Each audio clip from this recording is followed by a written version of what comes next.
things that don't work on Zoom. What's that? Say that again. I didn't hear that. Oh, Sounds like a I presentation just turned on the topic. record, Things that so don't work on we'll start Zoom. recording the meeting now. Well, what was it, Ron and John and Steve, that I did during our meeting when I was trying to show you guys something last week? And then we got that whole weird effect of seeing like 1,000 of my screen. Oh, yeah, it looked like Alice in Wonderland or something Echo. through echoing. the looking glass. Yeah, I don't know what I was trying to demonstrate, but like Zoom, like, I was trying to share my screen that I was sharing, I think with Alan maybe. And you're trying to And- share back and forth, and all of a sudden we got this string of screens that just went back to infinity. It was the most bizarre looking thing. I don't think we could Yeah. duplicate it if we tried, but All too right. bad we weren't recording that meeting. Yeah. All right. Well, I've got as I try each month, I've got a few iOS things, I've got a few Mac things, and I've got a few, I don't know, more lighthearted things, I guess. So, just these are, my goodies are just things that I find that are cool little tips and tricks, or things that, I don't know if people actually know this stuff or what. So the first thing I actually thought I'd start with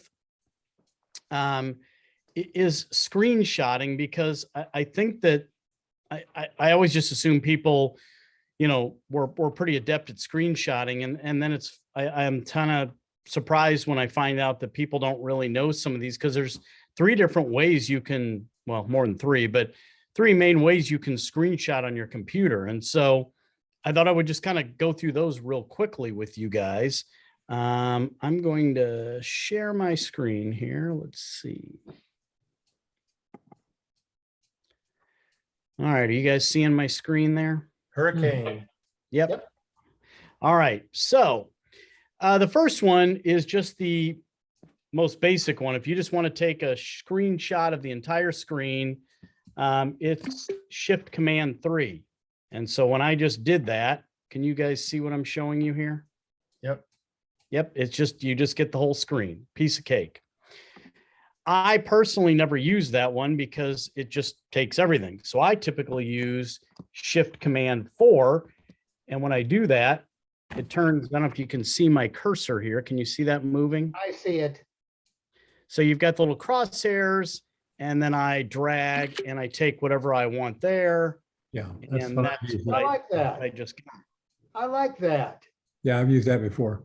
so I tend to use the Shift Command 4 much more than Shift Command 3, because it gives you a little more options. But if you really want to go big, you can go Shift Command 5. Now, what you guys will see here, can you see where it's highlighted? Uh-huh. Yeah. So I can change, like what I'm doing using the little drag buttons here. And can you guys see below this, there's a menu here. Can you guys see that? Yep. Yeah. So I can capture the entire screen. If I click that, I can capture the selected window. So if I happen to have a whole window open, it'll do. Or this third one is to capture whatever I've got highlighted in that box. So it'll let me do that. Now I can also record my screen. If I click this, it'll record my entire screen, or that one will record the selected portion. So I've tried it. I've like played a video and I've just recorded that, and it'll record it. Now, you have options here, and I've got it set up with my MacBook Pro mic. When you do a recording, it's not going to record it as loud quite as what you're hearing, but it'll do the trick for you. So, you can also set a timer here on this for your record. So let's say you want to set it for 5 or 10 seconds. Maybe you're trying to get something ready to record. You could do that. You could also, I just share it to my desktop, but as you can see here, you've got a number of different options where you can share that, screen capture or recording too. So that's Shift Command 5. So if you do that, it gives you a lot more options. So just to recap, and I'll get rid of this just by hitting escape. Just to recap these, it's Shift Command 3 will capture the whole screen. Shift Command 4 will allow you to drag your cursor to capture whatever you want. And then Shift Command 5 gives you a whole bunch of different options for capturing just an image or recording if you want. So that's screen recording for you. By the way, Glenn, is do you ever anybody, use the screenshot app? what's that? There's a screenshot app. You know, I've never used it because it's, for me, it's just easy. Shift command, 3, 4, 5, boom. I've got what I want. You must do it a lot because see, I just don't remember those numbers or what's what. But the screenshot app, when you click on it, does Yeah. exactly what the 5 did that you just showed us. Yeah. I do screenshots all the time. I'm constantly doing screenshots that I'm using for stuff. Hey, Glenn, what's the limit on recording? You said 5 minutes. Can it go longer than that? Oh, no, that what I was showing you there, and hold on, I'll go back to my screen share. That was just showing you a timer. It was, well, I don't have to go back, but it's 5 or 10 seconds. You can set a timer on it so that it'll count down and start then after 5 Oh, it's a seconds. countdown. Yeah. Okay, start. As far as how long you can record, I presume however long, however much memory Okay. you have that you can store the recording. Understood. So, but yeah, I just, there's things all the time. Like maybe I'm on a website and I just want I want to save something, or I was filling out some financial papers the other day and I asked my wife what her social security number was as to make her my beneficiary on that, typed it in. And then I was doing some other things I needed again. I'm like, oh, this is ridiculous. So she gave it to me and then I just screenshotted it. Boom. Now I had it to refer to. I find myself doing that all the time. Just little reference things I want. That I just keep till I'm done with them and then I get rid of them. All right. My second thing that I was going to show you guys tonight, it's another Mac OS thing. And I'm going to, let me pull up Safari here for you and get a video ready. And now I'm gonna, hold on, come back here to Zoom and share my screen with you. All right, are you all seeing my video here? Uh-huh. Okay, Stationary now, picture. what's that? Yeah, stationary picture, yeah. Well, that's what I was going to show everybody, the whole picture-in-picture thing, because I don't know how many people use that in Safari. Now, the only problem with doing Zoom here is, I don't know if you'll actually hear the video when I play, but can you guys hear the video? No. Okay. It's Oh, I playing heard quite that. loud on my computer right now, but Okay. so we're here. anyway, this is playing and I'm going to control click. If you were to and close your I'm going to eyes click enter picture and in just picture. listen to the sounds, could you identify the And movie? now picture in picture is and playing. where So we let's are say in I the go back here Everything is just so iconic. and there you go. So can you guys see the picture in picture Even just playing hearing down that, here you're in like, the oh, that's corner? Star Wars. That's totally Star No, Wars. I just see We see a WWDC 22 dates. Okay, let's try this again then. Hold on a second. This is The Mandalorian season 2. So here we have singularly these sounds making up the sound of the Razor Crest coming in. Hold on a second. I'm gonna I stop. hear your video playing. Yeah. Don't see the video. Okay. Well, I'm going to share my screen instead. See, these are the little technical difficulties when you're on Zoom because you're sharing camera and microphone. So Yeah. let me go back to my desktop here. So you see the video and it's telling me I'm in picture-in-picture mode here, right? Yeah. Everybody sees that? It's playing in a picture mode, yeah. You can see me dragging it like I'm putting it up here in the corner. Can you see that up here now? Uh-huh. Yeah.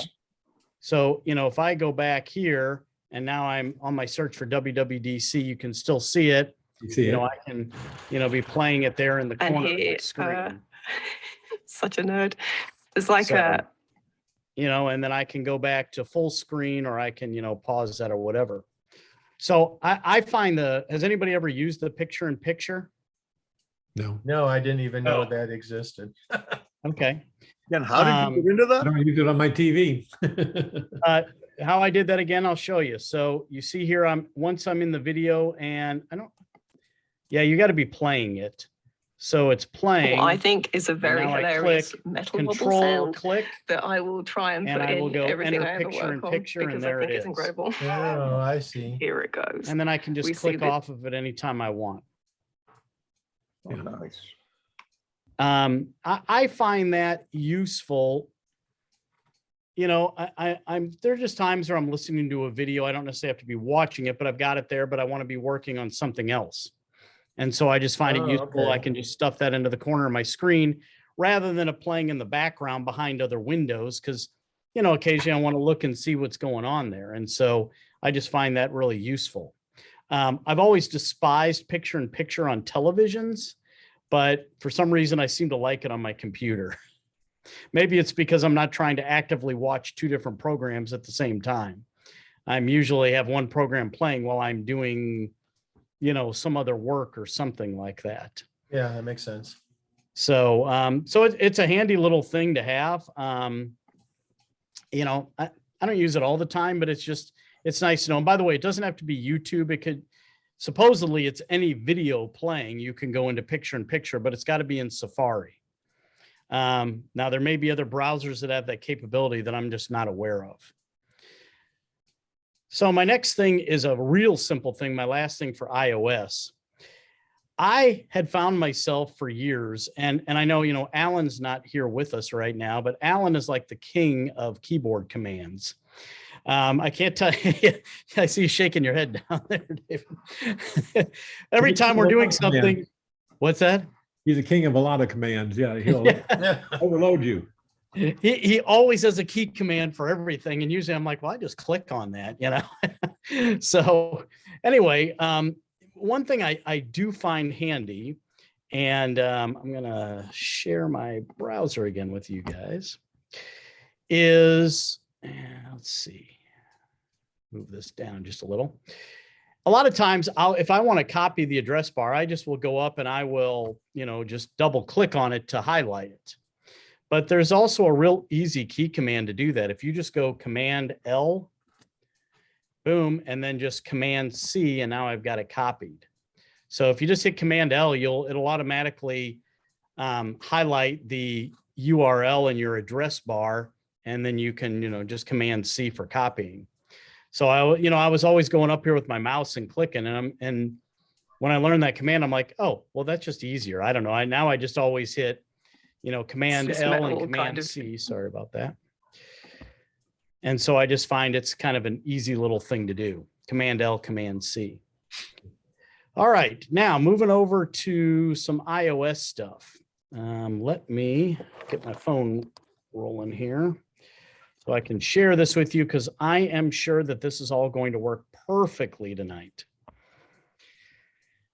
It's been good so far. Let's see. Well, where is my phone up here? Here we go.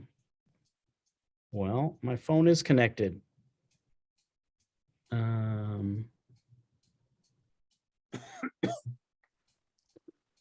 Well, for some reason, it doesn't like my connector I have. Well, Just this wanted to know about GAMUG tonight. what's that? No, I was reminding my brother that GAMUG. All right, let's try this I again. just forgot to tell you. Bye.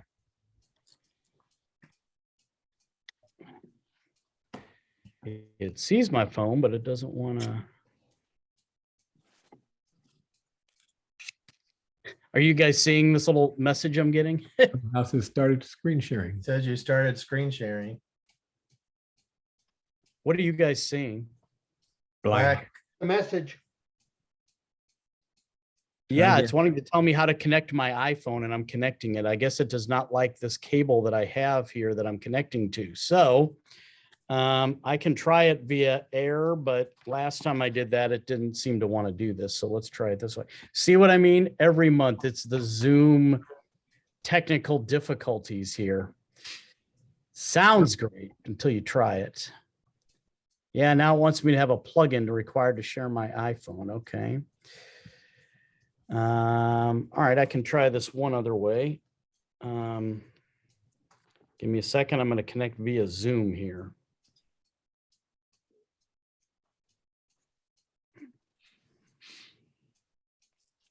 Well, no, hold on. I got to go get the link. Sorry, guys. I should have had another cable with me as a backup, I guess, just in case. Which, by the way, you guys might be interested while I'm fiddling with this. Found this cool little cable, and now I can't remember where I bought it, but it's like a got a whole bunch of little cables on the end here for, let's see, that's for a watch. I've got a USB-C. I've got a couple lightning. I got a lightning connectors, and then it all goes back to just your, typical USB cable. Oh, the standard USB power. So I find that very handy. Instead of having to carry a whole bunch of different cables around with me, I find that was really nice. Although I wasn't planning to talk about that, so I don't actually remember where I got that from now. Let's see here. Bear with me. There is Ron's link.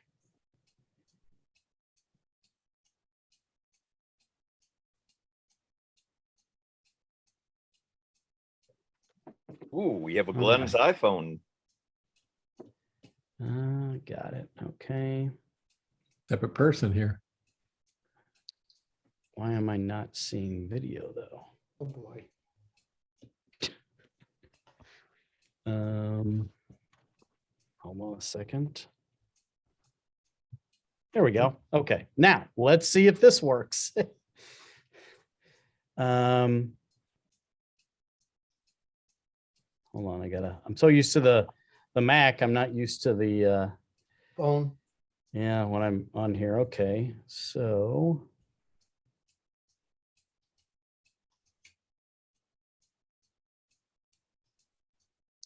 Oh, there's Alan. All right. I don't know why it's wanting to broadcast here. I don't know what I'm doing with that, but okay, we'll go for it and see if this lets me do it. All right. Can you guys see my iPhone there? Yes. Yeah, I can see it. Okay. So one of the things that I was going to mention to you guys today is, well, a couple interesting things. The first thing is, has anybody tried the new feature background sounds? No. Okay. Anybody know those even exist? No. All right. Well, here we go. So if I go into settings and I go down here to, accessibility. There we go. And then we go, I got to find it, audio visual down here. It's kind of toward the bottom there, audio visual. And I've got to get rid of this. I don't know if it'll let me get rid of that. Dang it. Sorry, guys. I don't know what to do with that picture. It's just kind of in the way, but okay. So, Audio descriptions. the second thing down there under accessibility, under audio visual, you will see it says background sounds. And if you click on background sounds there, you can turn on a background sound. And so the ones you see that they have, a stream is just, a little stream. You've got rain, you've got the ocean, and then the dark and bright noise they're just literally that noise, but one's a little higher pitched than the other one. Or you can kind of balance between the two. I don't want to turn my volume up because I'm afraid I'm going to get feedback here. Well, So what's it a background sound to? what's that? You literally, if you just want to turn on like rain or ocean sounds or whatever, that's what you'll have playing in your background now. So you just want to have some background noise or whatever. And so if I go back out of here, you'll see I can change the volume. You see the, stream volume there. I can use it when other media is playing. I can, turn that up or down. And then I can also, that last thing there, stop sounds when locked. So I can leave it on. So even when I lock my phone, it'll continue, or I can click that. So as soon as I lock it, then it'll go away. The only thing I don't like about the background sounds thing that they have is that I have to go back into this little window to change it, and it needs some improvements. Let's put it that way. A lot of little improvements, but if you want to put on the sound of a stream or the sound of the ocean or the sound of the rain in the background, for whatever reason, relaxation or just something while you're working or sleeping or whatever, you can do that. That's just a little hidden thing in here. Again, it's under audio visual, under accessibility. It says used with media when media is playing. Yeah, I've never tried that, and I don't really understand why you would want to do that, frankly. So, Mine is turned on. I went, I turned that thing off. I don't think it'll let me play the sound for you guys simply because I'm already using the microphone here for sound. So, and I think I'd start getting a lot of feedback and that would be really annoying. So what I would tell you guys is just play with that for yourself and see what it sounds like. Glenn, So what do that's you just, use it for? well, you know, I don't actually use it because I have a better app that does a lot more than that. But it's just hidden there without having to, you know, buy anything or do anything, or you just, you know, some people want that background sound for whatever reason. Like I said, sometimes I like the background stuff just to relax too. You know, when sometimes I just want to meditate and I want some background noise, or sometimes I just find it relaxing, or even if I'm sitting reading and I just want, you know, the sound of rain or something, you know, whatever. Okay. I find it kind of relaxing personally. So, all right. The next little iOS thing I want to talk about. Anybody here familiar with photo memories? Photo memory? Nope. Photo memories. Well, memories. I have. Those pop up on my phone sometimes. Okay. Well, randomly. yeah. So if you guys go into your app, you'll see the, you know, well, basically, okay, let's say, whoop, I did not mean to do that. Sorry. If I'm in my photo library, along the bottom, you will see the second icon there is something called For You. And if you click on the For You app or icon, excuse me, it'll take you and has all these memories that are kind of in here. And I will, if I just click see all there, I can kind of scroll down, you know, and I've got all these memories. It's just put these things together, you know, on its own. And it'll sometimes it'll be an individual, sometimes it'll be like maybe a trip or a place, you know, or it's picking on this date, or even you can see spring, you know, all kinds of little things like this that it's just kind of taken, you know, it's just done that itself. And so you're not going to hear this, but if I click on one of these, it will automatically play music, and it'll have music playing, and it'll kind of select the music that goes with this. And so then when I click that at the bottom, and again, guys, because of Zoom, I can't do all the sound stuff, but when I click on it at the bottom, there is a little, you can see what's playing, the song playing. It's called Always on the Run there. And they just picked that out because they thought it would go well, because I have a lot of these are all trips I've taken with my track and cross country teams to Jeff City for state meets and stuff like that. Well, that's what we're hearing something here. I don't know why. If I click on that, excuse, well, I'll do it again. Down here, you see another little note button. Oops, sorry. There's another little note button there to the right of the song. If I click on that, it will give me other options, and I can change that. And once I pick that option, that'll be the one that's there. If you have Apple Music, you can go pick anything out of your Apple Music to be the music that you want to play while you've got that, you know, that going on. So if I go out of there, and then you also have that little button there, the 3 circles, you can see I can change the look of what this looks like as well. So it does give you some little controls over your memories there. And so if I'm in here and then I decide I want to share it, I can just click the little, you know, typical square with the arrow button there. And, you know, you can share, you have the ability to share that with other people if you want to. There's a soundtrack, yeah. All right, so that is photo. Anyway, that's photo memory. Glenn, do memories work on photos on the Mac? I have never tried that. I think they pop up on my Mac too. I've never seen them pop up on my Mac. Let me open my Photos app real quick and see. I haven't seen. I don't see a For You. I see memories. So let me look in there. Yeah, they're here. Yep. If you go into Photos on the Mac, and here I'll, well, I don't want to lose my phone right now, but when I'm done with that, I'll show you where you can find them in the Photos app. Okay. Okay. So yeah, that will work for either one. All right. The next thing I want to show you guys is how many of you use handoff very much? Never. No. Anybody use handoff between your devices? I do it quite often with stuff. I can tell you one of the big things that I use quite a bit is notes. Especially I'll find like, you guys know, a lot of you know I coach. So a lot of times I'll be sitting at my computer and I'll just type up some stuff, like maybe it's practice plans or whatever, and I do them in notes. And then when I get out to the track, I've got it on my phone, little simple things like that. One of the things that I really like is that you can copy and paste or cut and paste between different devices. So I'm going to show you an example of this. So if I go on my phone, and I wish I could get rid of this picture. Oh, there we go.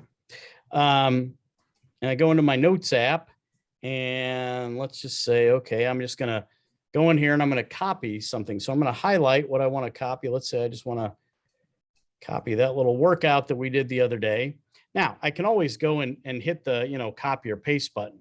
But the other thing that is kind of cool if I want to move from devices is, and I know you guys can't see me doing this because you can't see my fingers, pinch with 3 fingers. And if I, oh, wait, I don't think I got it right. There you go. It says copy up at the top there. Can you see where it said copy at the top of my screen? Yeah. Yep. Mhm. That is now copied. So now what I'm going to do, You have to highlight it first, right? yeah, you got to highlight it first. Okay. So now I am going to, now that I did that, I'm going to, hold on, I got to go back to Zoom here. So remember I copied that. I'm going to stop my share there. And now I'm going to go over and I am going to share my notes app. Can you all see that? Uh-huh. Mm-hmm. So now I just have a new note.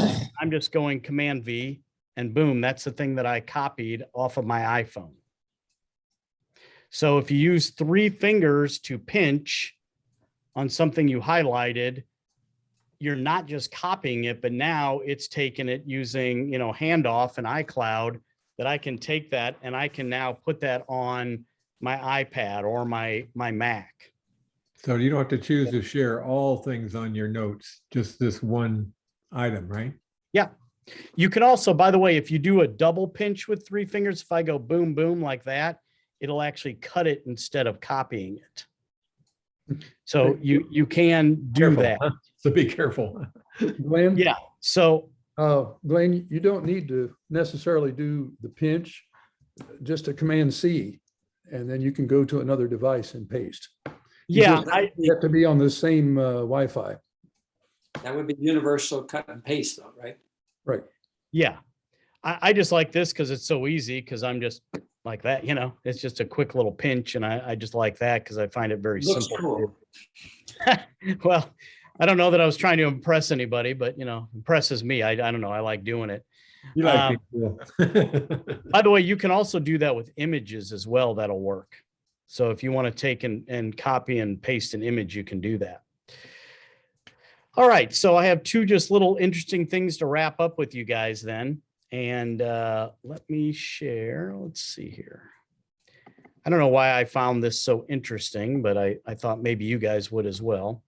This little graph that I'm about to share with you. Kind of came across this little graphic and I thought this was sort of interesting. And I thought it was kind of, I don't know, just sort of interesting to me to look at how we, it shows you a graph over time of when we adapted different technologies and when we maybe stopped using them. Like you can totally see the telephone landline rocket down, both up and downward, although much quicker downward. And so I thought it was just an interesting little graph. I don't know if anybody else finds it interesting. I just thought it was kind of a cool thing to put them all together and sort of look at that together. I like it. Yeah, So- I do too. That is neat. So it's just, I think it's neat when they put it like over a timeline and you can really see how they, where they intersected. And, we obviously see that, the mobile phone, as the mobile phone grew, the need for the home line, diminished. Although I live in a house with a home line because my wife refuses to ever get rid of that. So, and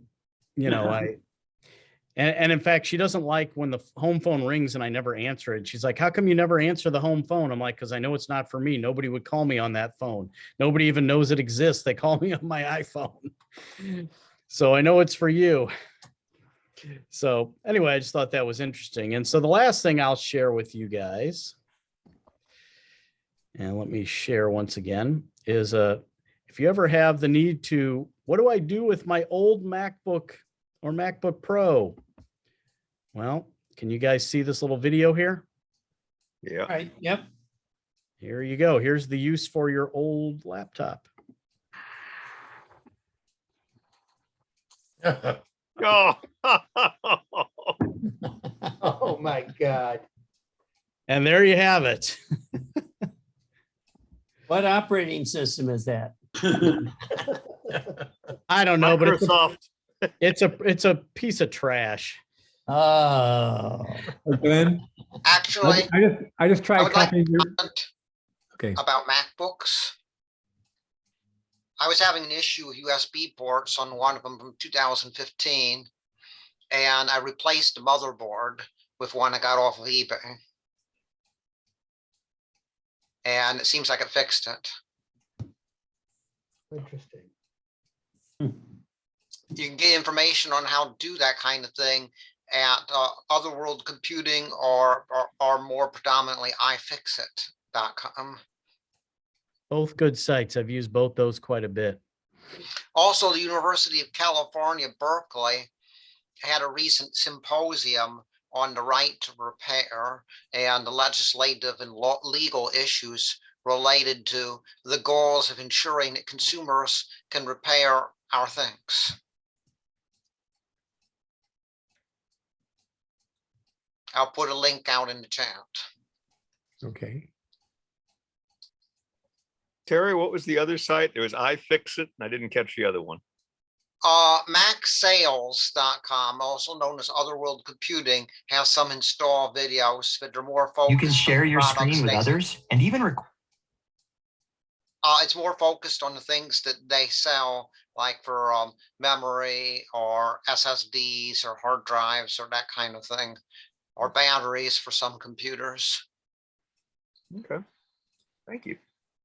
Hey, Glenn, Yes. I did your Command-Shift-5 when you have that graph up there and I moved the box around. But Yeah. I never didn't know what to do. Do I have to press enter at the end of that? It had the box, but it never took anything because I didn't finish it. What do you got to do? Enter? Yeah, you can, or I just use the little toolbar at the bottom. Just click on the one you want. Well, I just did Command-Shift-5, moved the box in, saw it, and it was all nicely done. And then nothing was saved. Well, typically, if you Yes, you have to hit enter. You have to enter? Yeah. Okay. Yes, I use it all the time. All right. I just missed a step.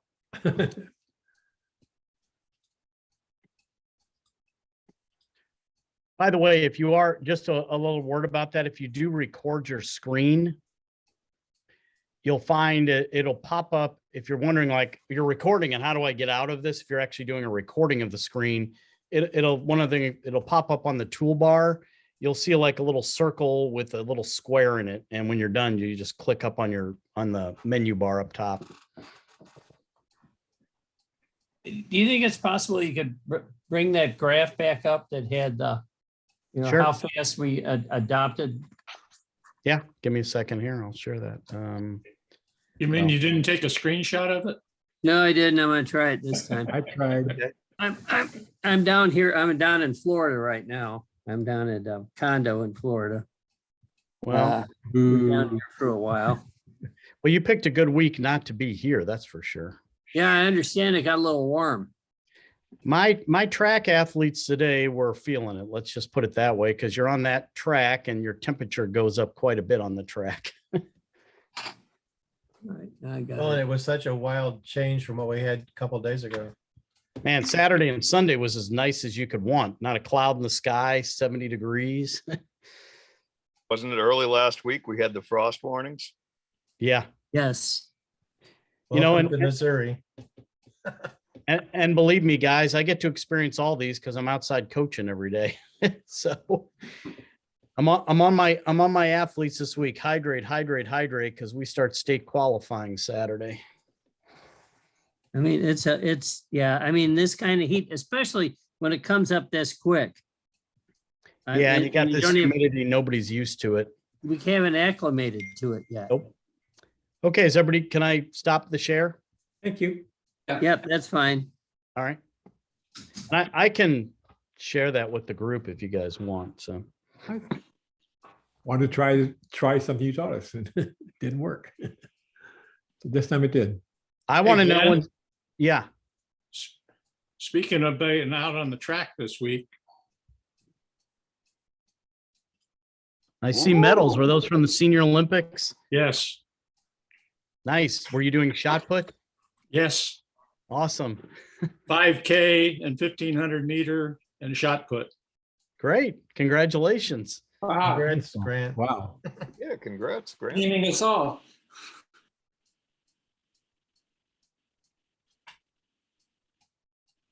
There's a diminishing number of competitors. I can't understand why. Grant, and you don't have to answer if you don't want. Do you mind if I ask how old you are now? 86. Okay, so do they put you, is it just like at some point they would just say age group and over is my guess. What age I group are think, you? I don't know where that is, but I think I'm in it. Okay, well, congratulations to you. Thank you. Yeah, for sure. Okay, Glenn, you're done, right? I am done, yes. Okay, then we started last month a thing called member reviews, and I don't know if anybody has anything, but take a brief moment. Is there anybody that has a new piece of equipment or software or anything that they want to mention or talk about briefly? I'd like to mention the website Branch Education. Has everybody used it? Is it Branch, BRANCH? Yeah, Branch Education. I have not. Try it. All I right. think you'll be amazed. What is it? What is it, Grant? It's all things technical and especially computer related, like how memory chips are made, how the design behind. I cannot believe how far behind I am in the world today with this solid state stuff. French education? Branch Education. I've got it up. You want me to share it with everybody? Sure. Okay. Hold on, guys. No, well, you don't want to share too much of it because each one of them is in depth study. I was just showing the front page here. What it Yeah, looks like. right. That's all you want to show, I think. Yeah, I mean, you can see all kinds of stuff here. It looks pretty cool stuff. And it's excellently done. It's just amazingly done because of my interest in recently, because of my getting my new hard drives. I read up on solid state storage, and the theories in it and the engineering is just unbelievable what's going on to me. Because maybe you guys know all this stuff, but boy, I didn't know any of it. It seems like you could really easily get lost on this website for a while. You could spend a day or two easily and Grant, one leads to another. How long are most of these videos? Well, they vary in length. Some of them are only a few minutes, and another one I watched today was a half an hour. Okay. It was about how SSD structure is made, and they might have 3 or 4 on the subject of SSDs, one in great depth and one just kind of a oversight of what they're all about. But I was just really impressed with them. Grant, who sponsors them and what's their revenue source? I don't know. And I was going to look into that, but I've just discovered it a couple of days ago. I think I found it Saturday, and I've been spending most of my time on the computer on those websites. Well, thanks for sharing that, Grant. Yeah, That website is Branch Education, all one Branch word. dot, no, 2 words. branch It's- dot. Well, It's it might be actually- branch education, 1 word. I don't know. No, it's branch.education. Is it branch dot? Yeah. Yes. But if you just Google it, it'll come up as 2 words. You can do it with 2 words, or you can put in the URL. I am sharing it right now in the chat. Okay. And it's really well structured, and there's none of this, well, you know, and maybe this, and, you know, it's all just beautifully presented. It's good. highly structured. Well, and if it's clear and concise, that's Yep, good. it is. I mean, Okay. that's helpful when you're in the technology business and you knowing that, there's just so much out there. and it's changes so fast. And, the updates are coming and the new technology's coming and it just, bang, bang, bang. It just, it just never slows down. It's speeding up. I mean, the changes. So it's nice to take a peek into, what the rest of the world is doing. Because it's always great when you work in a shop and the fella next to you claims to know everything about everything. It's like, right. Sure you do. Good. The next time that really nasty problem crops up, we're going to give that one to you. Okay, any other member review? I have a thing that happened to me. Yeah, AT&T came to the door and told me that they had fiber to my door Okay. for 600 megs up and down Wow. for How much? $60 a month. How much? 60. Wow. And I could get a gig up and down for like, let's see, I was just checking here.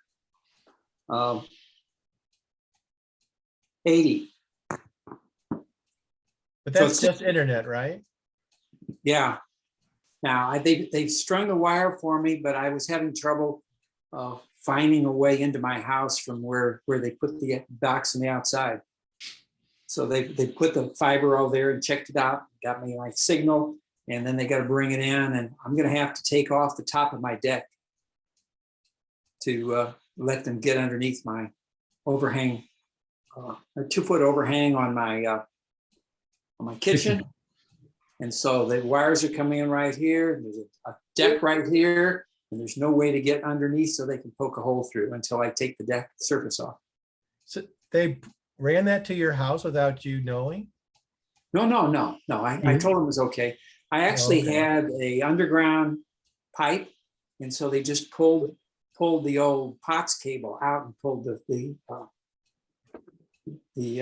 fiber in through You the had POTS.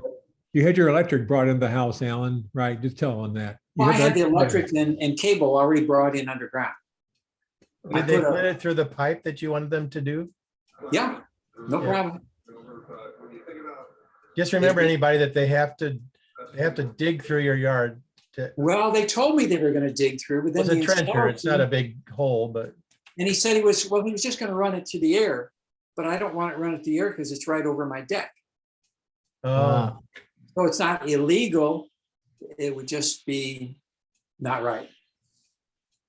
well, those So- people pissed me off when they were installing the line behind our houses. Yeah. And they dug through in front of my flower garden, a huge trench. I don't know what the hell they put in there.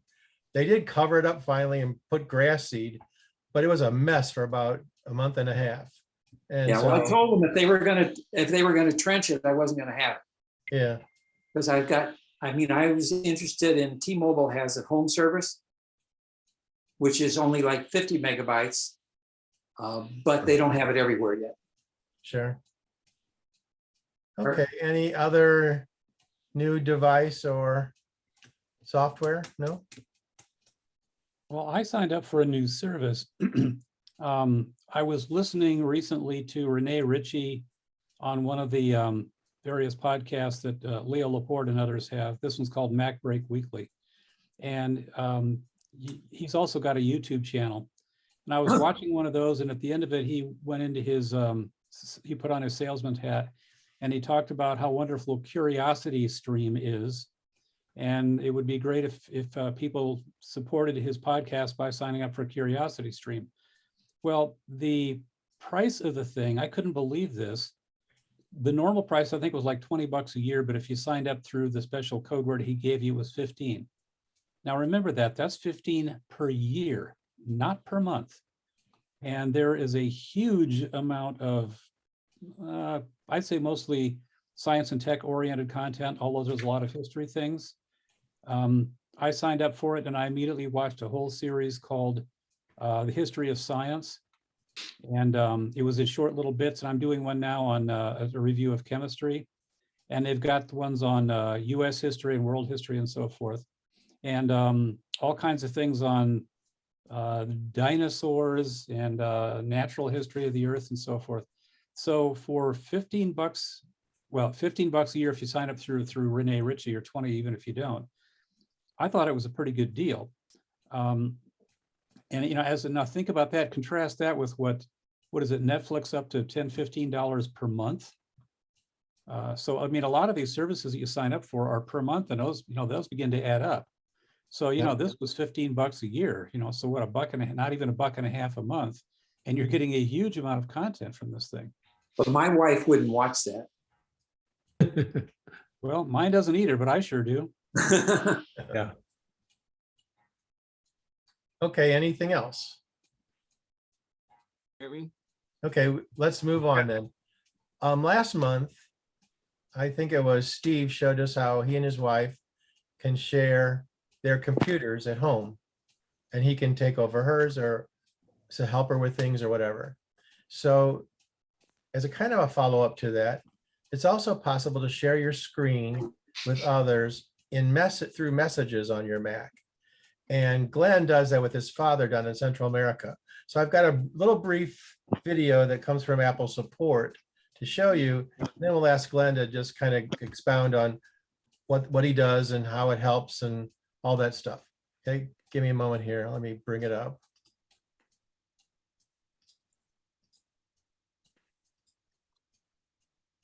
You can share your screen with others and even request. Oh, hold on.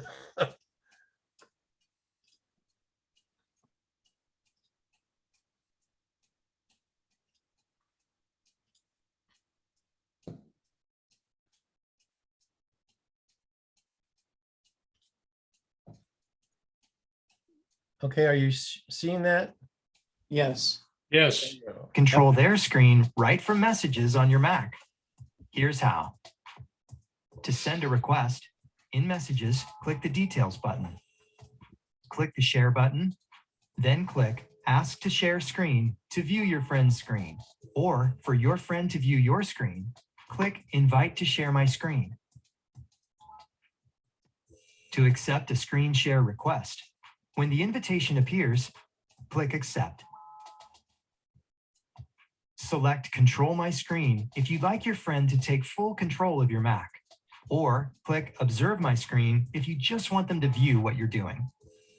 Then click Accept to start an audio call. When you're finished sharing your screen, click the Screen Sharing button in the menu bar, then choose End Screen Sharing. Request, Share, Show. It's pretty simple. Yeah, kind of simple. Need to make a quick decision or hold break on. a tie? Just ask Siri. Gotta to find out record. what the hell's playing there. Okay. Glenn, you want to talk about, I know you do that with your father, right? He lives in Central America somewhere. Yeah, my parents retired down to Costa Rica about 3 years ago, and live near the Pacific Ocean down there, near the city of Liberia. And so I would say every few weeks I get a call from my father that he's, done something. He has no clue what he's done on his computer, which, by the way, I got one of those calls about 30 minutes before our meeting tonight, and I told him I didn't have time. I'd have to help him tomorrow.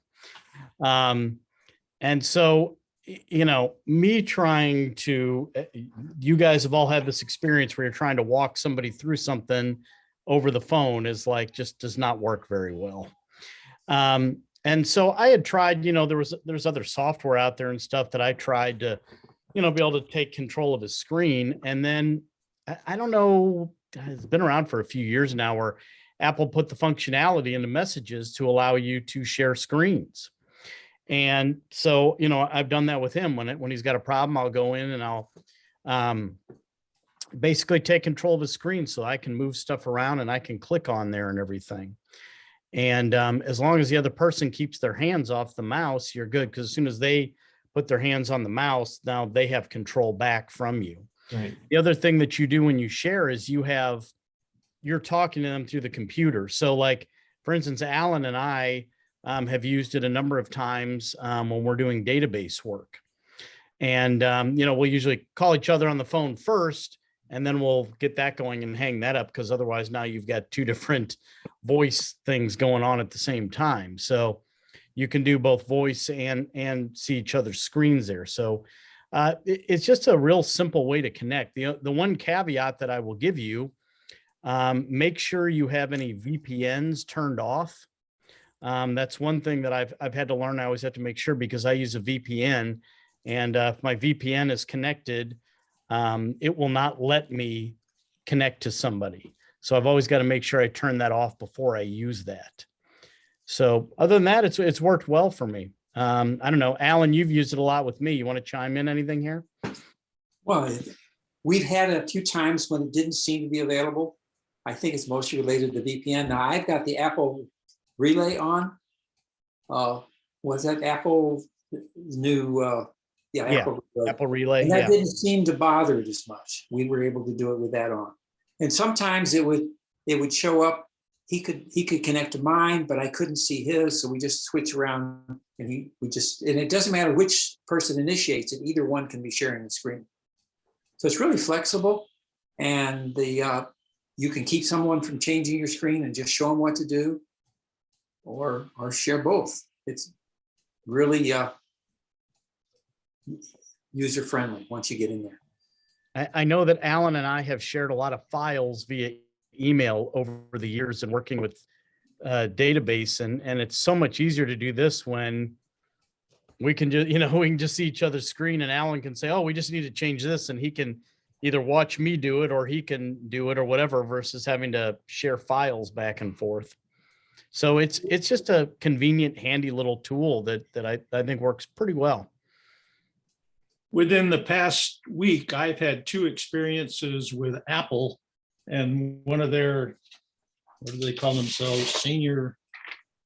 senior representative has taken over my screen when we're trying to figure out a problem with my wife's computer. And I had no idea how they were doing it. Do you have any idea how they're doing it? They ask me if may I do it, and I say, yeah, and they do it.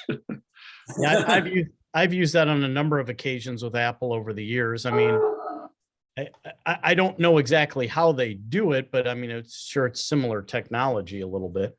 They're using the same network that we're using to go on the internet, or it's not by cell phone or something, is it? No, because they'll send you something via your computer that then you have to accept. Right. Yeah, that's right. You have to acknowledge it. That's true. So I couldn't tell you the exact technology. I don't know if anybody here knows that, but they seem to have one level where they can't control your computer. They can just move a cursor around on your screen and tell you to do something with it. In other words, they can't click on it. But then there's another stage where they can operate your computer. Well, when we were showing the sharing here, if you say you don't want the other one to control your screen, you can still click on it and the thing will flash where you're going. It doesn't let you control their screen, but you can have your own cursor. And when you click on it, and you would say, look here, and it would like give a little bubble there around where you want them to go. Right.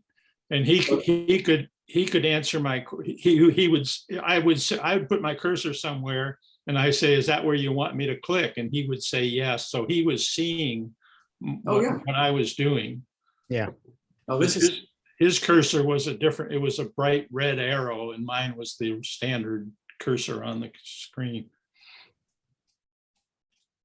There was some good YouTube videos of some fellow that loves to catch the hackers, the guys that call them and claim that they're from Microsoft or Apple or whatever. And he was running a virtual computer, and so that way, if they did something to it, he didn't care. He'd just blow it away and create another VM. But he would get control of their screen and their computer. He would pull off their data to see, which people he'd hacked into, and he'd contact these people and say, did you talk to somebody from Microsoft or Apple? And they'd say, yes. And he'd say, okay, you need to contact your bank because these people are, evil. They're going to connect to your bank and they're going to try and pull your money out of your checking account or bank account. And he would get a hold of he would actually start deleting files on their computers, and they didn't know that he was doing it. And finally, one of them, it was hysterical. The guy in India finally figured out this guy was doing it. He was cussing him out because he locked this guy out of his own computer. It was fabulous. Just fabulous. They turned out as fair play. That's yes. hilarious. Yeah, karma's a bitch. Right? This guy's done quite a few. I'm trying to remember the guy's name. I haven't gone back in and looked at it probably over a year, but it's just talk about karma. Oh my. Now we used at Washington University, we used to use VNC to connect. We didn't use remote desktop. We used VNC to connect to people's computers and try to repair it, figure out what they did. What did you click on that link that we told you not to click on? And they say, yes, we did. Click on that link. We Shame told on you. you. Yeah. Bad people. Give them a slap on the hands. Nah. No, not when they're a vice chancellor. No, you can't do that. You just say, oh, that's too bad. Let's see if we can fix it. Charlie, did you recognize what they were showing us just now with remoting into your computer via messages? Does that look like something that used to be an Apple remote desktop? Because I think I remember that when Apple dropped that, they said they were going to take some of those features and just bake it into the regular Mac OS. And Right. it sounds like this might be one of the ones where I they mean, did- it looks like it. I mean, it does look like it. I mean, the sad thing at WashU, there were so many places that the guy that was director of our IT department did not like Macs at all. But the problem was Mark Wrighton, the chancellor, loved Macs. And so we had to have the latest and greatest Macs in the chancellor's office. And he just, had to bite his tongue and do it. And it was just a stitch. Yeah, but there was mostly Windows boxes. And engineering, you never know what these guys were running. Usually it was something Unix or whatever. And they try to go over there and throw a group policy on a Unix box and they'd laugh. And they'd say, no, that Windows group policy ain't gonna go here. Interesting. Okay, we have to move on. Can I ask a our quick talk question about first? Quick things for question. this meeting. Quick question, Ron. Okay. Getting into that sharing in the messages, can you post the video in chat? All so we this can will watch get it? posted on our website. Okay. Yeah, so just probably be tomorrow sometime. I'll get it Okay. up on the website. The next thing kind of all fits together. It's partly what Glenn was showing us even. And the first thing was universal clipboard to copy and paste between Apple devices. That was the first iteration of kind of what Glenn was showing us. And that was available all the way back in, I forget what Mac OS, but it was 2017. So I've got a brief Apple support document on that to show you.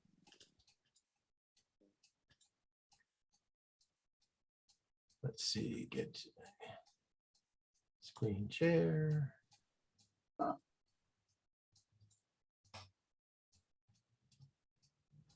And this is just an Apple support document. It goes back to that. How to set it up, how to use it, and to learn more about it, how it's a continuity feature, and that's existed for a while. And if you click there, you get all the different things that you can use it for. So that's kind of the beginning of universal copy and paste, as it were. Then it moved on to, let me see what the next thing should be. The next two are videos from MacMost, and I picked his videos because I looked at a bunch of them, and I always think his seems to be the clearest. Plus, you can easily go back and slow it down, start it and stop it, and so on and so forth. So he's got one on universal control across Macs and iPads, and then using handoff. So I'm going to go to handoff first because it's, again, kind of what we were talking about and what Glenn was showing too. This is about 5.5 minutes long from MacMost. Ready to make your website fully compliant and accessible to everyone? Or maybe you're having trouble making. Okay. Hi, this is Gary with MacMost.com. Let me show you. Give me a second. Share.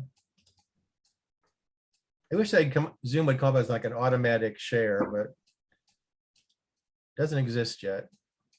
Okay. Can you see Gary there? Yes. Okay. Yes. Wrong Gary. But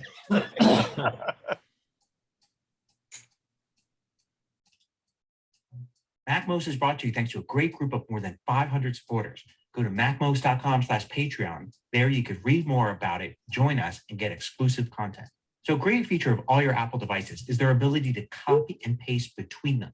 In other words, you can copy something on one device, like your iPad, and then paste it on your Mac. You don't have to do any additional steps for that. You just copy on one device, paste on the other. This is all part of the continuity set of features and actually part of something called handoff. Handoff is also the feature that allows you to do things like start writing an email or creating a document on one device and then just pick it up on another. You could use this with just about anything that you can copy, like text, images, files. Let me show you. So let's look at one of the most basic examples. Here I am on my iPad, and I've selected some text on a web page. And I'm going to tap it and copy. And then here I am on my Mac, and you can see there was even a message coming up saying that something was being copied on the iPad there. Now I'm going to go here and paste. So I'm going to do Command V, or I can do Edit Paste. And you can see it pastes the exact text that I copied from my iPad. So that's the simplest case, just copying some text on your iPad or your iPhone, and then you can paste it here on your Mac. You can, of course, also do the opposite. I can select some text here. I'm going to do it in Pages. I can do it in any app where I can copy text. I'm going to Command C or Edit Copy that text. Then here on the iPad, I'm going to paste that, and I'm going to paste that into the search field here. So I'll use the paste command, and you can see it pastes that text right in there. But you can go way beyond text. Pretty much anything that you can copy to the clipboard will work. So let's go and copy an image. I'm going to copy this image that's here. And then here on my Mac, I can paste that in. So Command V just does the paste. I could have copied it from my Photos app. I could have copied it from an image editing app. Here I just copied it in Safari, and then I was able to paste the image. So it works for text, it works for images, it works for just about anything you can put into the copy buffer. It can even work for files. You probably already know you can copy and paste files in the Finder on the Mac, but you can also copy and paste files between your devices. So here I am in a folder here on my local hard drive. I've got a file here. I can copy that file. And then I can go over to my iPad, and in the Files app, I'm looking at the local on my iPad area there in the Files app, so not an iCloud.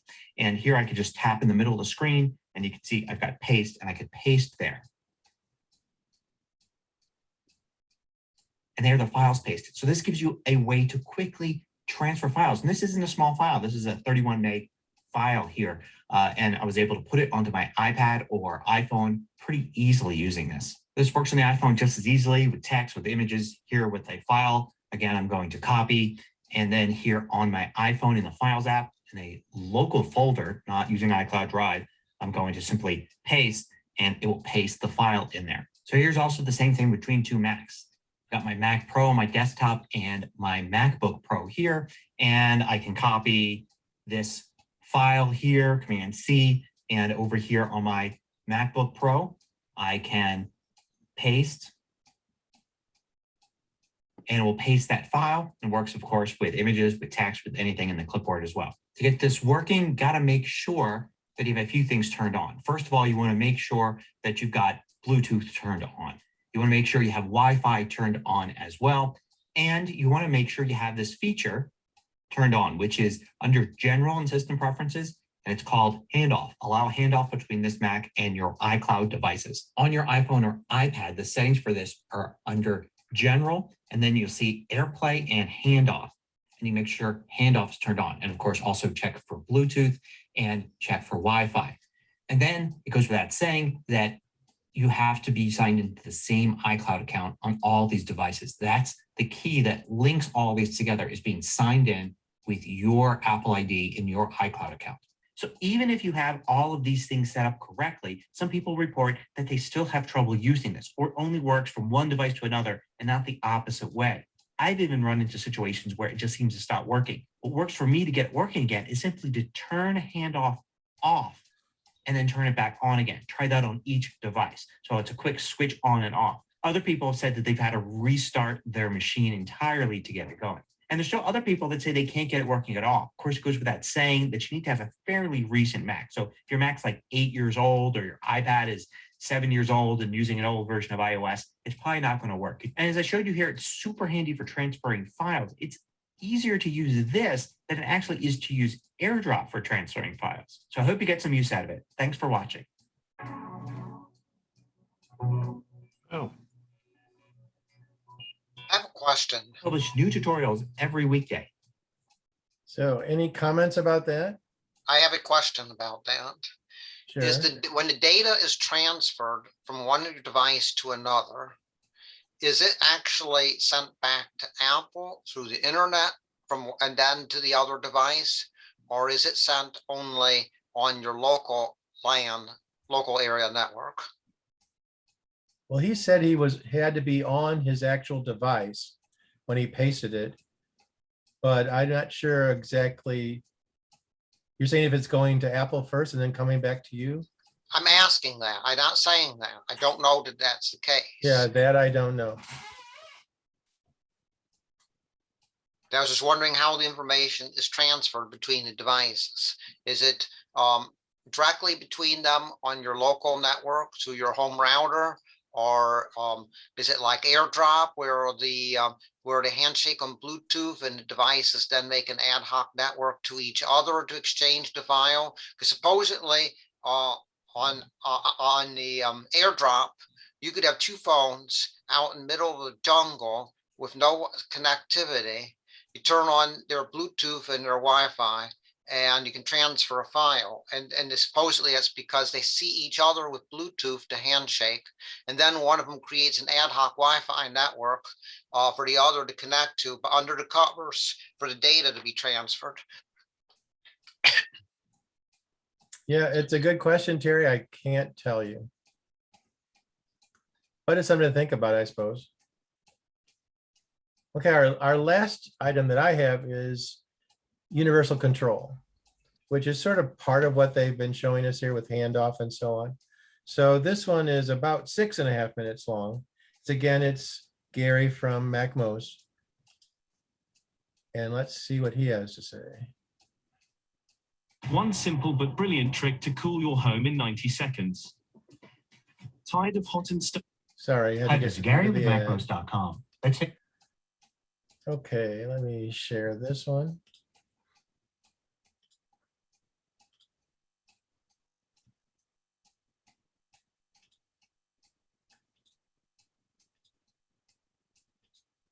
Okay. Content and course discounts. So Universal Control is a new feature of macOS 12.3 and also iPad OS 15.4. So you need to update to those new versions of the operating system to use this. The basic idea is that you could use one trackpad or mouse and one keyboard can control multiple Macs and also iPads with them. So if you have a MacBook Pro next to your iMac, you don't have to actually reach and use two different trackpads and two different keyboards. You can use one set of trackpad and keyboard and move the cursor across all of those screens. It's not sharing the screens. Each device has its own separate display. You just don't have to move your hands to new controls to control both at the same time. And you can also do some things like drag and drop and copy and paste to go between the machines. Okay, so this shows you my setup. I've got a Mac Pro with two big screens, one in portrait mode, and those are both always connected and always going on my Mac Pro. But I also have here my iPad, and I've got a Mac Pro here. Those are separate machines, and I've got this one set of controls, a mouse and keyboard. Now to get this going, I'm going to go into System Preferences and then Displays. And then the first thing I need to do is Universal Control and make sure I turn on Universal Control and select the other options that I want, like being able to push through the sides of the display to connect another device. So once I've got that going, then I'll see on displays the same things I always see, just my two regular displays. To add something else like the iPad mini, I go here and I'll see two different sets here. I'll see the iPad mini and Mac Pro under the universal controls. And I'll also see the displays I could use, mostly Apple TVs here, although also I've got the ability to use Sidecar to connect, of course, to the iPad. But this is not Sidecar. We're not actually sharing screens. We're just sharing controls. So I'm going to add the iPad mini right here. And there you'll see it appears. Notice how it's detached from the other two screens. So kind of indicating that it's only control that's being extended to the screen, not the actual use of the screen itself. So it's not part of the displays for my Mac. Now that I got that, I can use the trackpad here and the keyboard across both. And this map here shows me where I can find the iPad mini. I'm going to keep it there on the left, but I can put it anywhere I want.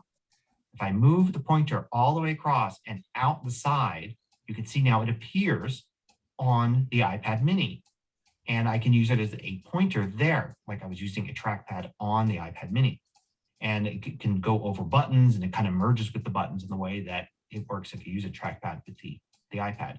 I can also click and then type. And of course, use the keyboard on my Mac. Notice how the virtual keyboard goes away when it recognizes I'm using my Mac's keyboard.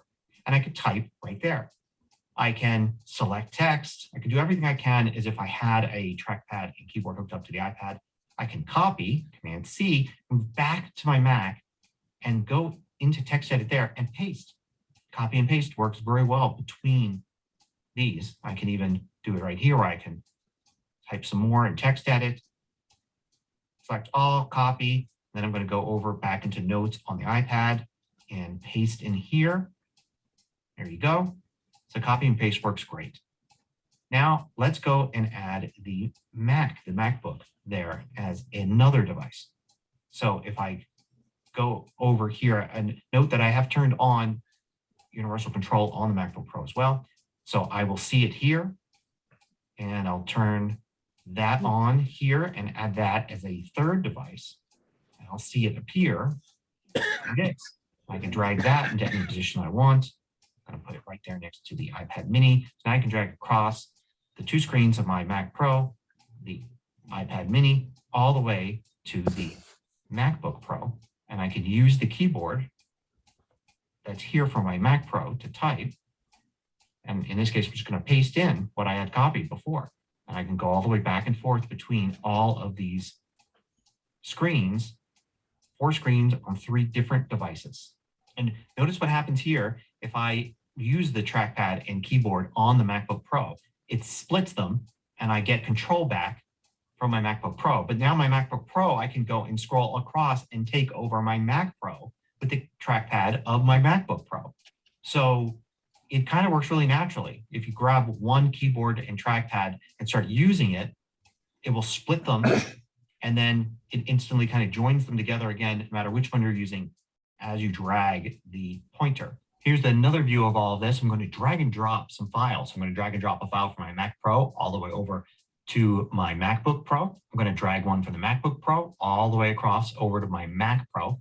I'm going to drag this image onto the iPad. I'm in the Notes app. I'm going to drop it into a note there. You can see how seamlessly drag and drop works with universal control. So not only is it nice to be able to use one keyboard and trackpad for multiple devices that happen to be sitting on your desk, but it makes sharing things between those devices really super easy thanks to copy and paste and drag and drop. So if you have devices that have been updated to use the latest versions of the operating systems, give this a try. See if it's something that could be useful to you and make you more productive. Thanks for watching. If you like this video, click the thumbs up button below. Okay, that it looks very interesting. Has anybody tried that? No. Only on my 18 different devices. I keep thinking I want to try it, but I've yet to come up with a use for it, so I've just never tried to do it. Yeah, what seemed the easiest was the file transfer, to just move things from one device to the other without having to go through any second or tertiary app or whatever. That seemed really easy. So if you had a big file, even I suppose on your Mac, you could transfer it to your iPad or whatever.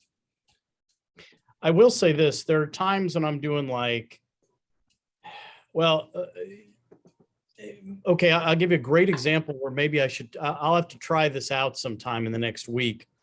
When I sit down after a track meet to do stats from my meet, and I also have a website for my team, and I'm trying to take some stuff and look at, stuff from one window and then going into Dreamweaver, and I've got to kind of go between windows. Maybe I set, a couple devices up where I can have some over here and some here. Would make it much easier to do that work without having to, go between windows. I mean, I'm not transferring back and forth, but at least it gives me, makes that a little easier just to look at stuff. Well, I think you'd be good for that, Glenn, because you like to use a whole bunch of things at the same time. So I think that would work for you. Just have to get used to trying it out.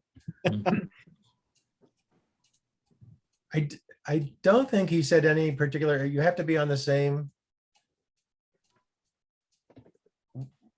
Wi-Fi. Well, Wi-Fi, obviously.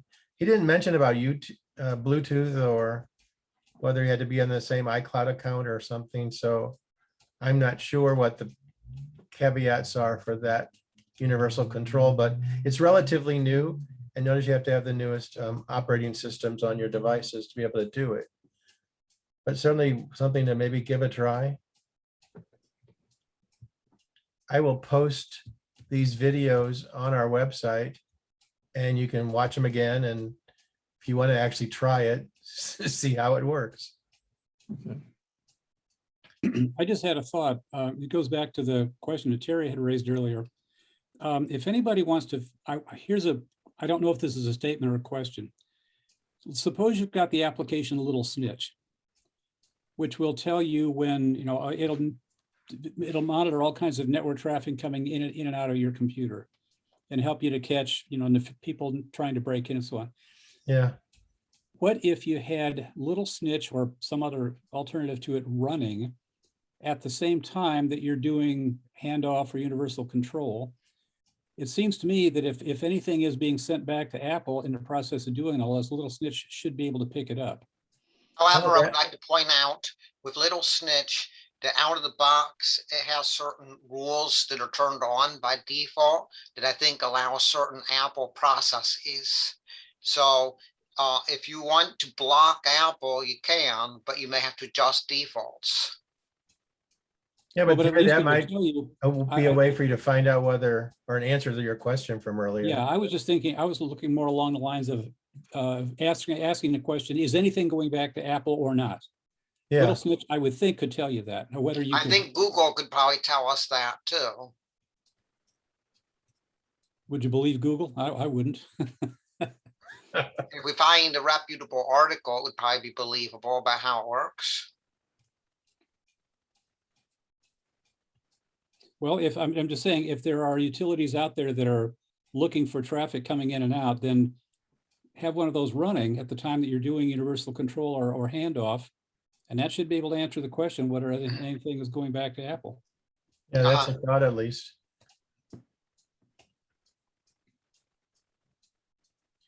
Okay, I'm done. It's only 8:30. So any other things you want to talk about or ask about or comment on from tonight? I want to make one more comment about the right to repair, and that is that in concept, it also includes software, which would mean that one should be able to downgrade your software. You can on a Mac. You can erase a Mac that has a newer operating system and you can install an older one, so long as it's not too old for when the Mac was engineered. But on iDevices, you cannot downgrade your iOS. If you buy a phone that came with iOS 12 and you go to 13 and you change your mind, you can't go back to 12. And that's something that's, I think, that is also in the realm of right to repair or to be able to put your software back the way it was, which we don't have that right on iPhones. Our Macs, we could put them back the way they were, but not on our iPhones. But also right to repair is also about more basic things, getting the tools, knowledge, schematics, and repair manuals, parts, and the like. Terry, isn't it if you take your iPhone and back it up to your computer though? And I think there's a restore command. So couldn't you go back on the iPhone to an earlier system? No, that only backs up your apps and user data. So if you back up your iPhone while it's on iOS 12, and then you over the air update it to iOS 13, for example, you can't go back to iOS 12 using that backup.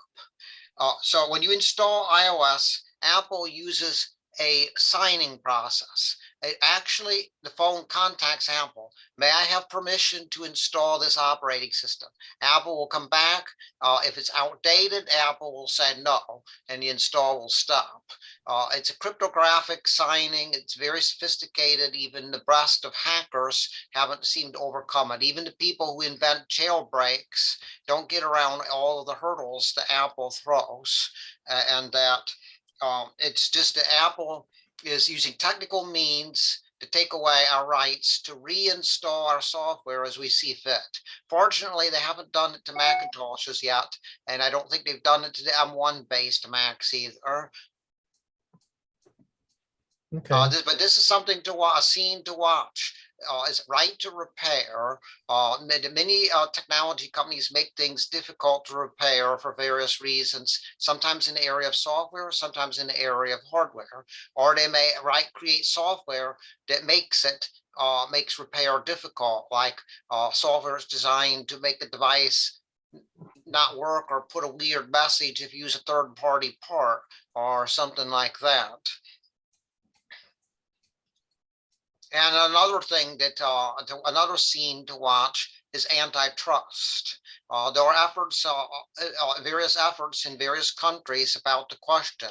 On our Mac, the App Store is not the only place to get apps. We can get apps for our Mac from various software publisher websites. Not true on iOS devices. On iDevices, the only place to get your apps is on the App Store.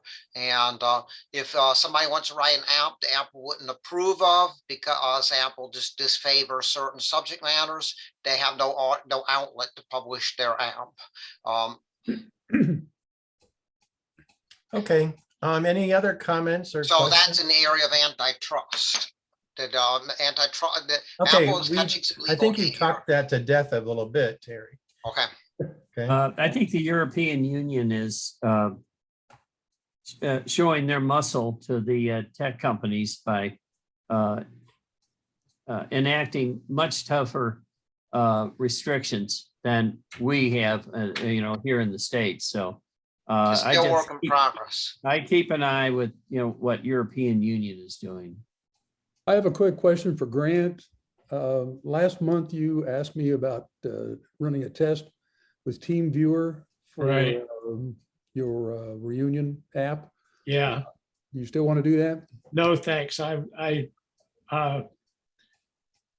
dealing with a nephew right now, and we're trying to merge those two files. So I appreciate your following up. I had thought about it and had it on my list of things to do, but I never did it. So okay, I'm sorry. No problem. If I may come back, but it'll be next month, I think, if I do. Okay, I just happened to think of it. I appreciate it very much. Thanks. Okay. Anything else out there?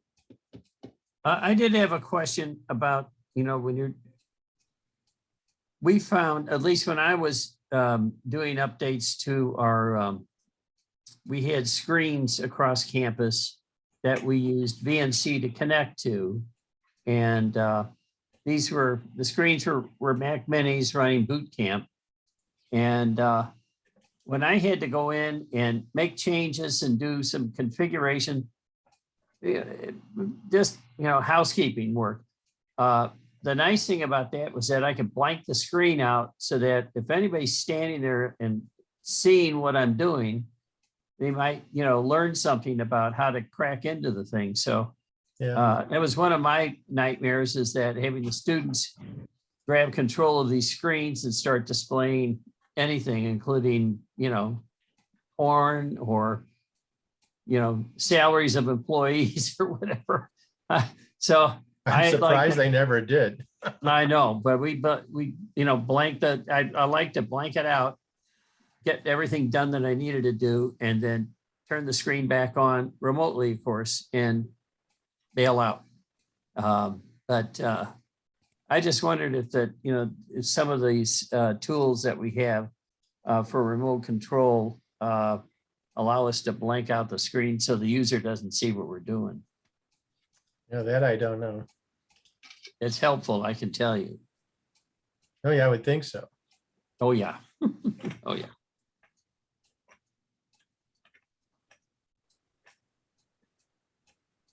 Totally different subject. If we're ready to go to a new subject.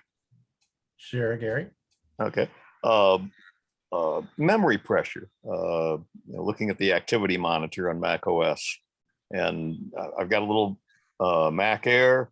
It's only got 4 gig in it of memory, and sometimes with as little as 2.5 gig of swap being used, I'll get memory pressure in the red. Sometimes I can have 12 gig of swap being used and I get memory pressure in the red, sometimes in the green. And the odd thing is I found that closing applications, I can have a large memory using application. When I close that application, the machine will slow to a crawl. I'll find that it's got high memory pressure, and it looks like closing an application and reducing the swap space is actually driving the box crazy. And so, yeah, a lot of times I think I'm just thrashing with it, worrying about freeing up swap space. I would just as soon, is there a parameter in Mac OS that I can set saying, here, raise the minimum amount of swap space, just have that much swap space? Carl. I think what's happening here sometimes is that when an application goes to shut down, it has to move a lot of stuff from its cache, which is out in the swap files, into permanent storage on your hard drive. And so even though that it looks superficially as if the application has quit, it really hasn't. It's doing a whole lot of cleanup in the background before it finally actually quits. I've had this happen with Firefox regularly. That makes sense. Okay, it does make sense. Are there other things that drive this memory pressure so crazy then? Because it just really at times seems to make this box nearly unusable. Gary, is the hard drive near close to being filled? It's a 125 gig drive, and it's got probably about 20 gig available right now. That might be pushing it. Okay. Yeah, that could be part of the reason. Depending upon, Carl was talking about the swap files, depending upon the size of the swap files and how many of them you've got, it has to write back to memory when the app closes. You could be pushing up against a limit. Okay. Wow, it really is that bad. I mean, that's like, what, 18% or something free, but no, I still need more than that. Wow, okay. Yeah, I've read if you're under 20%, it can slow down your computer. But that's something I read probably 10 years ago, so I don't know if that's still true. How much RAM you got in the computer? 4 gig. You might try adding RAM. if the computer Uh, allows it. Well, Mac Air, there's no upgrade that you can do except replace the whole motherboard. And if it's an old one, it's probably not worth it. Right. Yeah, that's true. I've got 16 gigs on my Mac Mini plus also 1 terabyte SSD. Yeah, sorry we didn't have much of a answer for you, Gary, but that's an idea, at least what might be causing it. Okay, that was a thought I was having, is it may be that I'm just too small of free space on that drive. So Oh, yeah, so Gary, is the hard drive replaceable? yeah, it's an SSD, solid state, but it's replaceable. Okay, so it's so the One way to machine- check on what I was saying is that if you have a CPU monitor, you will see that when you go to shut down a program, all of a sudden your CPU monitor says you're maxing out. There's a whole lot of computation and shuffling around going on. If the CPU monitor doesn't go up like that, then that's not where the problem is. Okay. What would that show as kernel activity? If I look at the activity monitor? Yes. Okay. That sounds like what it's doing then. Lyman, don't jump.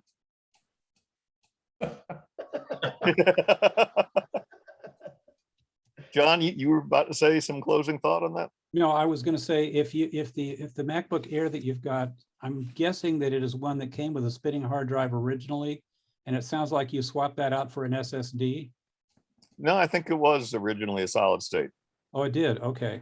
Some models you could, even though you couldn't upgrade the memory, some models would allow you to upgrade the SSD. I would go. I would take a page out of Terry's book and go to OWC, look up the model that you've got, and see if they offer a larger SSD that you could swap into that computer. Because if the computer otherwise is meeting your needs, then it might be worth putting a little bit more money into the thing and keeping it going and get as much use out of it as you can. Now, what your overall situation is with the machine, I don't know. 4 gigs of memory is pretty darn small, and it might be time to take that one out to pasture, but in your case, maybe not.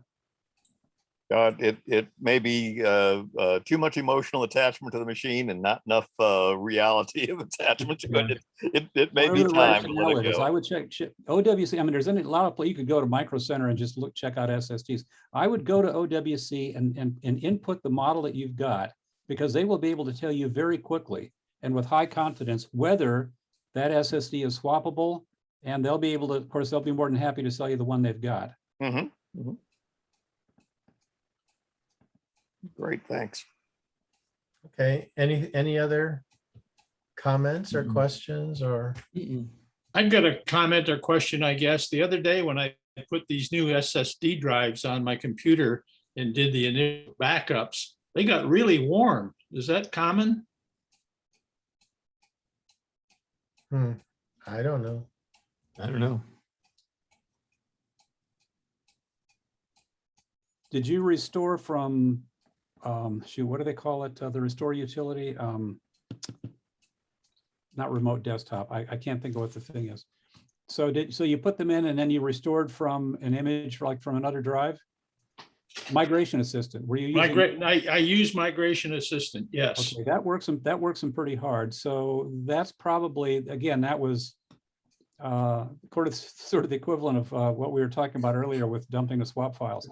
That will take those drives over and it'll throw a whole bunch of data into them in an effort to reproduce that picture, if you will, of what was on there before. After that's done, they're not going to be worked anywhere near as hard as they are initially, and they should go back down to normal. Yeah, I felt them regularly since then, and it never did heat up again. It was only the first time that I asked it to back up the computer, and it took all night to back it up. Yeah, that's typical for Migration Assistant. Now, if you were using something like Carbon Copy Cloner or one of those, I don't think that they work them quite as hard, but I think that they take longer to, because they're restoring the entire drive, including boot image and a whole bunch of things. So it may not have heated up as much if you were using one of those, but what you're describing is what I've seen before, and I think it's typical migration assistant behavior. Okay, thanks.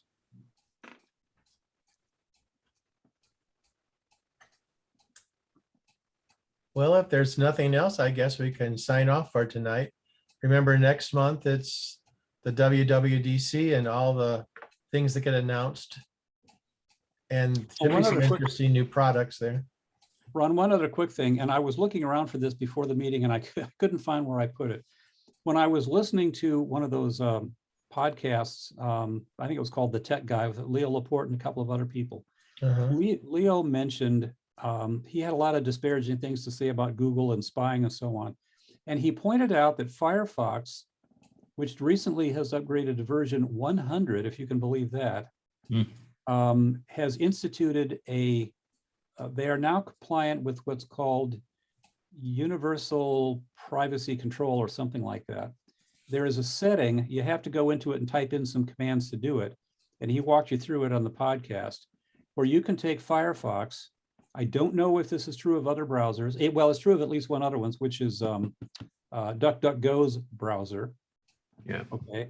It ain't no way you can do this in Chrome. I don't know if there's an extension for Safari, but essentially you can turn on a couple of settings and make Firefox completely compliant with universal privacy control. I think that's what it's called. And that's something that's being instituted. It has been instituted by the EU and by the state of California. So if you want, and then he said there's a website you can go to and test it out to make sure that those settings have been remembered. I did that and it worked. So if I need to go to some place and I want the best privacy that I can get, of course, you still do a VPN and stuff, I would use Firefox going forward. John, can you put a link to that? I was looking around. I'll see if I can. I might have to just put it in GAMUG list, Ron. I had it on my computer somewhere, and I was going to put it into the chat, and danged if I can find where I put it. So I might have to resurrect it and do it all over again. Okay. Well, then I guess it's time to say goodbye, everybody. Thanks for coming tonight. I hope you learned some useful information. And thanks to Glenn and presenting his goodies. And Glenn, I assume you will send me, well, I think we lost Glenn. Well, he normally always sends me all that stuff anyway. And I will post it hopefully sometime tomorrow, but for sure by tomorrow's Wednesday, by Thursday, on our website. And even the copy of this Zoom meeting, the video of it.